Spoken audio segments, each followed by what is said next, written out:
24 hours of Dubai, my very first endurance race. Coming here, I used to watch my father racing since I was 13 years old. Taking part in this big race, I've never really thought like I would ever take part, and it's just so surreal.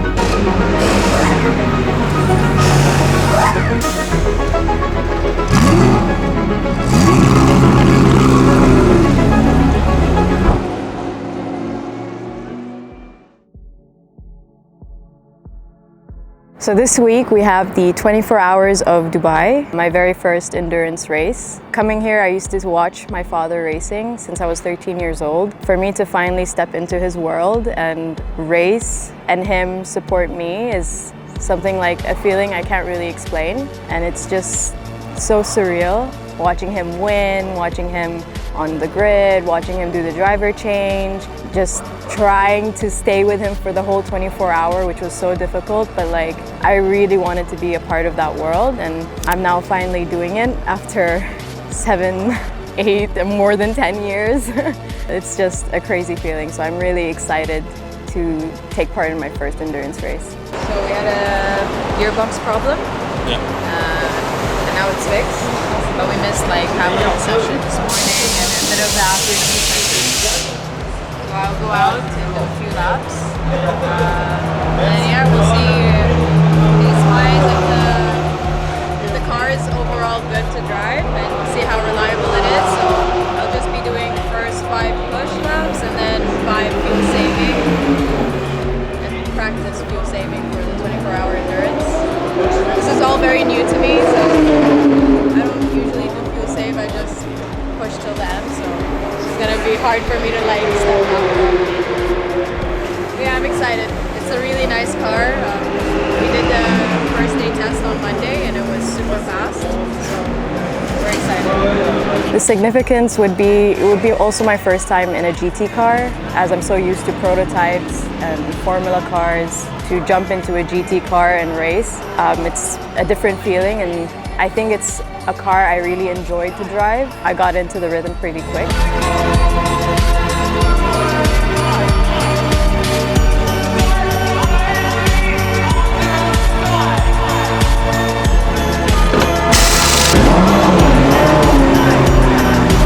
Honestly, I never really think about it.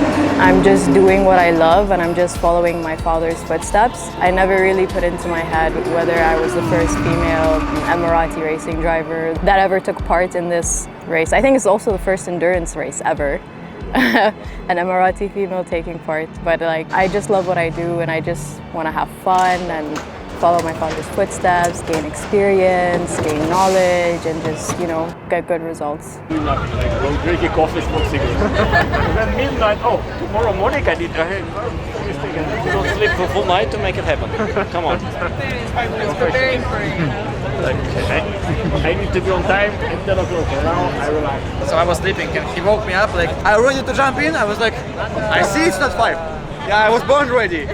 I go into the toilet, wash up, and I take the phone and like, fuck, 3 at night. What the hell, Neil? I said, it's okay, no problem. And I was, no, this 7 minutes, I was so pumping up. I was like, okay, I need to wake up. I was pumping. I'm going to the box and like, I was like, okay guys, are you ready? Like the 3 mechanics sitting on the laptops, like really dying. And then there was a mechanic on the floor sleeping. And I was like, fuck, the picture is bad. So the cars are coming now. Hopefully.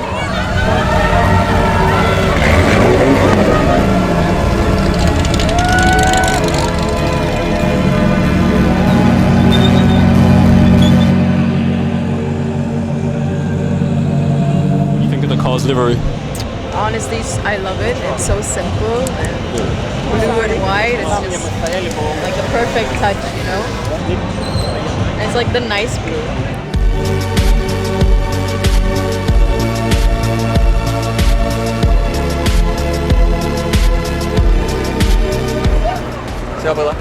He's making your height. Thank you. The 5 front stole the 88. No way. Yeah. Oh gosh. No 88 this weekend. They stole my number. It's okay, 88 in my heart. Why do you guys race with the 88? It was like a family thing. So it was like my grandma's favorite number. And 88 in China means like good luck. So we kind of adopted it from it. And my grandma had like number plates, 88, phone numbers, 88. My number plate has 888, so it's like a big 8 thing. And we see 8 everywhere, so it's like a sign, I don't know. So we stuck with that number ever since. 797. I think it's like a James Bond thing, is it? That's 007. That's nice, yeah.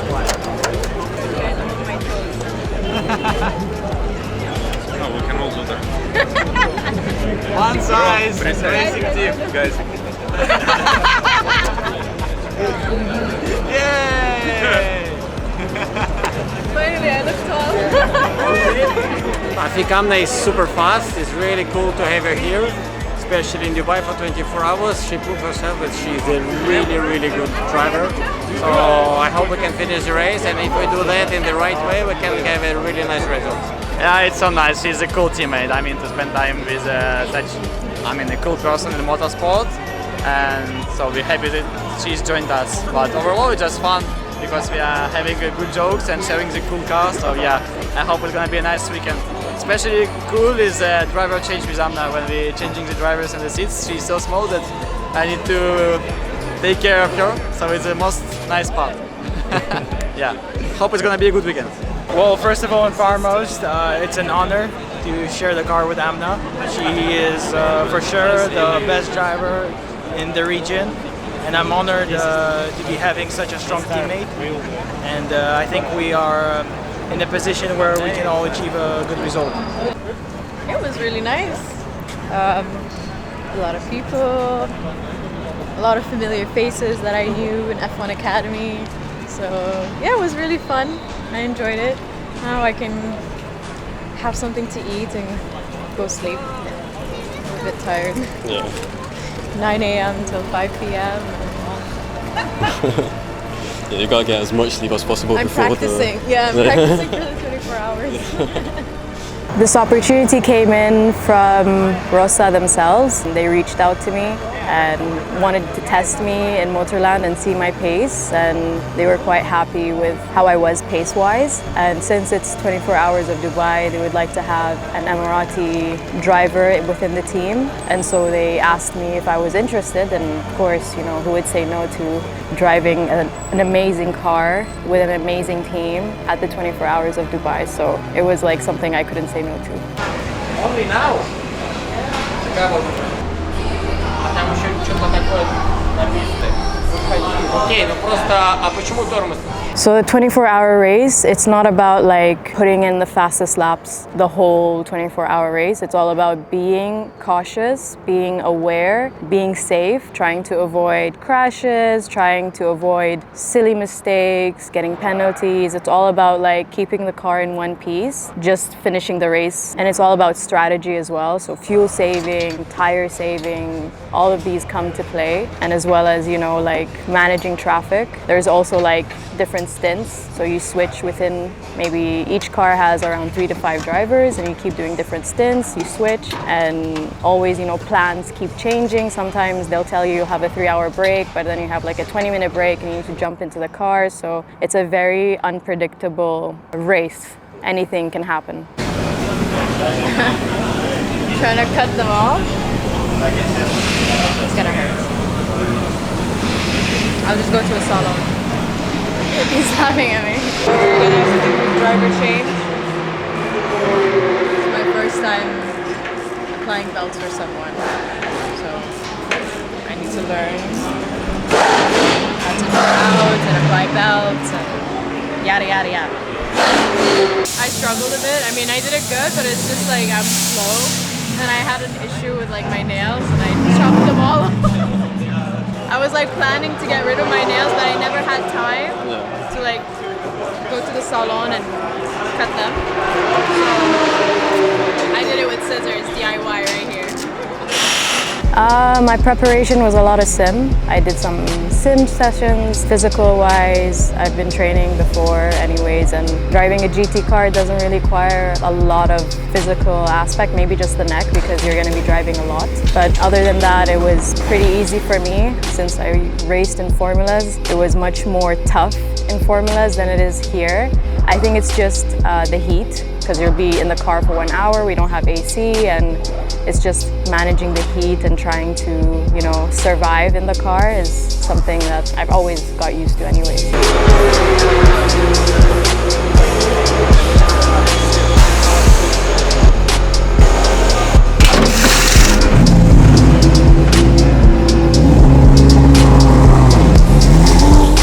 I'm really looking forward to having my family here, my friends, everyone to come and support my very first endurance race, and I'm looking forward to having my dad as well, like on the grid with me, like seeing me doing what he used to do, so this time he's supporting me. She's doing it very good. So we don't put him to the flank, otherwise we get weight or something. She's too fast, too fast. And she doesn't listen to if you tell her like not to go fast. She will go fast. She don't listen either, so don't worry. Like, we've been the whole week. Khalid, it's wonderful to see you down here. I saw Amna at the parade and she said perhaps you weren't going to pop down and that she's got it all handled. It's great to see you. How is it being back here on the other side? It's interesting, you know, first of all, thank you for interviewing us. After doing Dubai 24 hours for 13 years, you know, I think I had enough, and I thought I'll pass the mantle to Amna over here to continue. It took her 1 or 2 years to be, you know, convinced to come to endurance, and now I think she tasted it a little bit last year with the Ligier. I think now she likes endurance more. Absolutely. It has been really exciting to see you switch to endurance. How's it been for you? What have been the main differences or perhaps the challenges that you've had to work through? Honestly, I've enjoyed it more than I was used to in formulas, single-seaters, so making this jump here, it's more fun, more track time, more competition, and you have a lot of new things to experience, and I just enjoyed it way more than I used to in single-seaters. Well, I'm really excited to see you out there. What I'm not looking forward to, honestly, I'm looking forward to everything. There is nothing I'm not looking forward to. It's like a huge opportunity, and I've been wanting to do this for a very long time. It's a blessing just to be even taking part in this race, so I'm looking forward to everything, honestly. Actually, I'm not looking forward to the car like breaking down or crashing or anything like that, yes.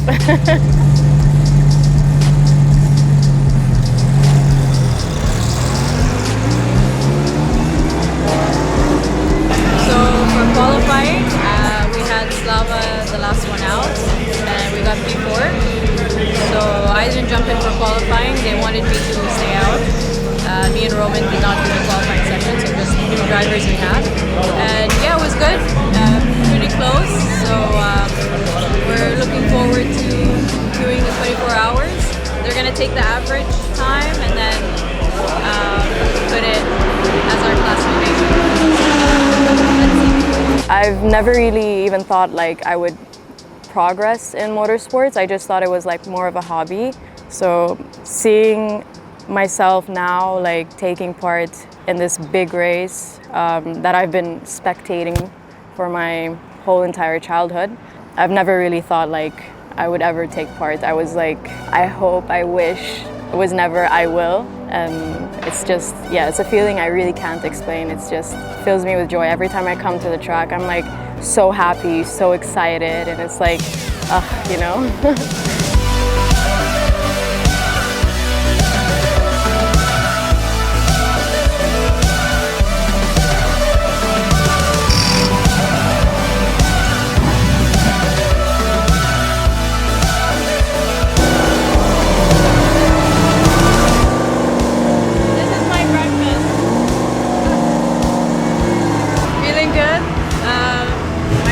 Has been changed, so they'll put me probably around 6 p.m.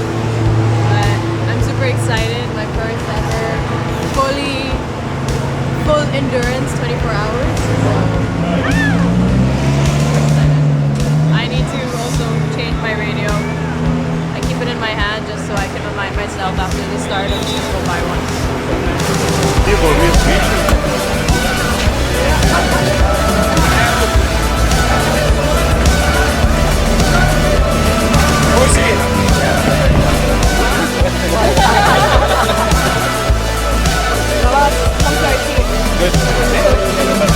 I really don't know because it's a new car for her and it's first 24 hours with stint. So hopefully they will have a good start and then it's a 24-hour race. So hopefully maybe with strategy and things never till the race is finished.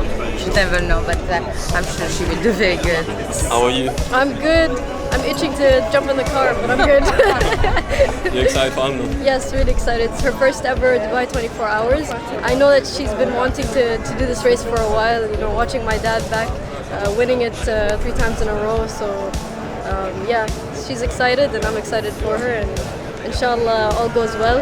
It's a long race, so finishing it is already an achievement and let alone starting it. So yeah, I'm happy for her. Are we going to see you do this race one day? Inshallah, I hope to do it with her. It would be a nice story and it'll be fun to be in the same car again like we were in LA before. So inshallah in the near future we will do that. Really nice. Nice to see people. A few of my friends came, my family, a few other people, family friends, so it's really nice. This is Ethan. Say hi, it's recording. This is Ethan, the next F1 champion. YouTube? On your channel? Yeah. Yes. This is my cousin, Ahmed, the infamous buggy flipper. We're infamous. We learn from the best. Subhanallah, only when you're in the buggy. Yeah. It's crazy. Every time I'm in a buggy with them, they manage to flip it. Anybody else, no one flips. Only when you're in the buggy. Good this one last weekend. No way. Flipped our buggy. Is she okay? على راس البuggy.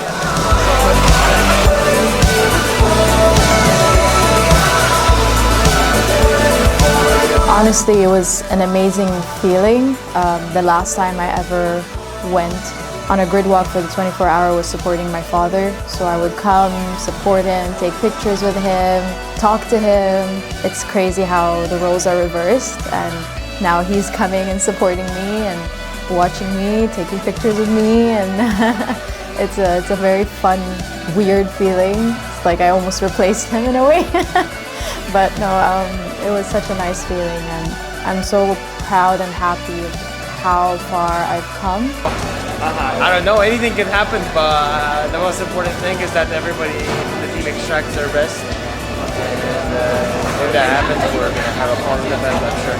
Nah, superb, mate. It's gonna be a nice and smooth start, and we hope all the race is going same like that, because we have a big margin on what we're doing, and we just hope the car is gonna be reliable and we're gonna make it easy, clean and easy. Honestly, Roman's start was amazing. It was probably one of the best starts I've seen. He tried to stay out of trouble. There was a lot of crashes happening at the start, so he did the best he could to stay out of trouble. And then he started to push towards the 3rd or 4th lap, and he managed to get P1. And from there, he kept holding on to P1. He had a short stint, and then we had Evgeny, our bronze, to jump in the car, and he started pushing, and he did phenomenal lap times. And then we passed the car to Ismail, our teammate. Then that's when we just started to drop a bit, but then it was fine. Like we had a bit of a gap, and we were able to bring it back up into P1.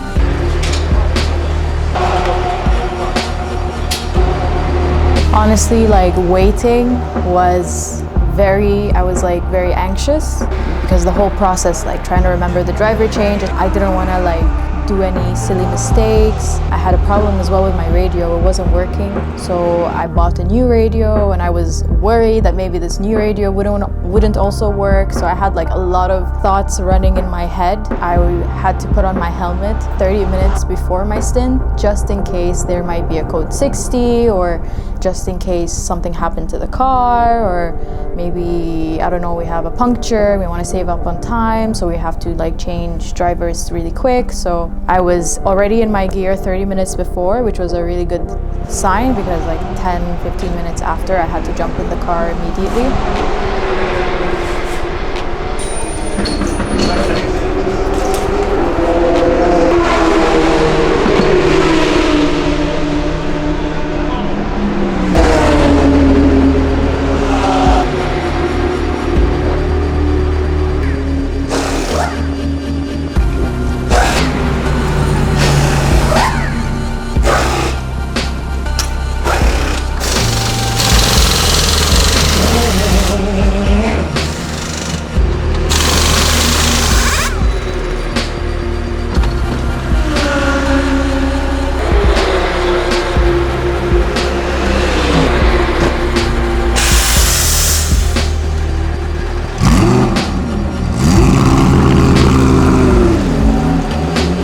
Thank God there's the fueling because we didn't have to run out immediately. We can go to the fuel and take a bit of time. So that was the moment where I could check my radio, to check everything's okay, to check the belts are okay. And it was like a moment for me to like relax and wind down.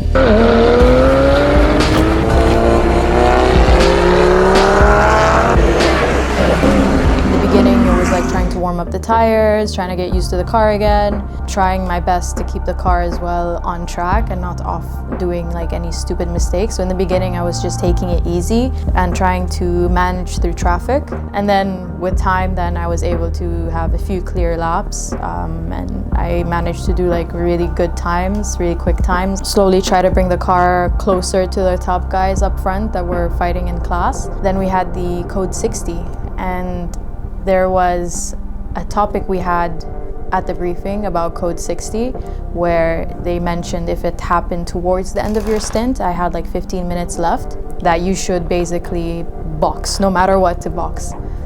I didn't know they changed their minds after because I was not informed. At that moment, I was like, okay, it's code 60. So I asked the engineer 7 times, like, should I box? Should I box? And I didn't get an answer. So I took that as a yes. So I boxed and Roman was not ready. So we wasted maybe a bit of time, like maybe 14 seconds. Roman was not around, and then when I boxed, I just see him putting on his helmet and looking at me, and I was like, oh God.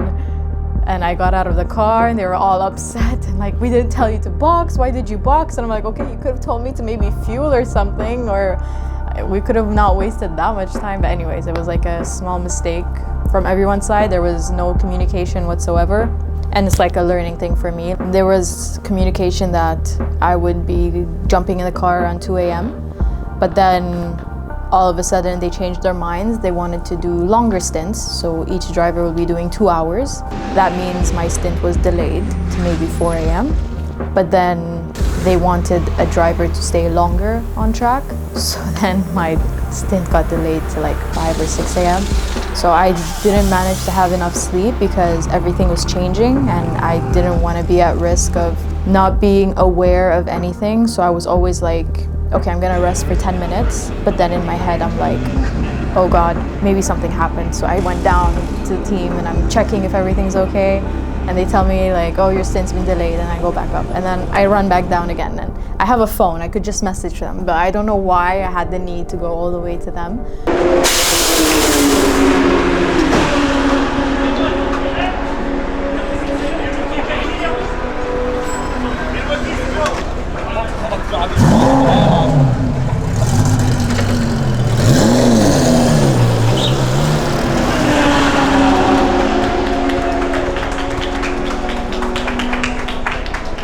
Once there's a plan in endurance racing, it always changes. It's never stuck to the plan. So anything could happen, and I just wanted to be sure that I'm not like I'm not gone or missing. So preparing for my second stint, I had no sleep.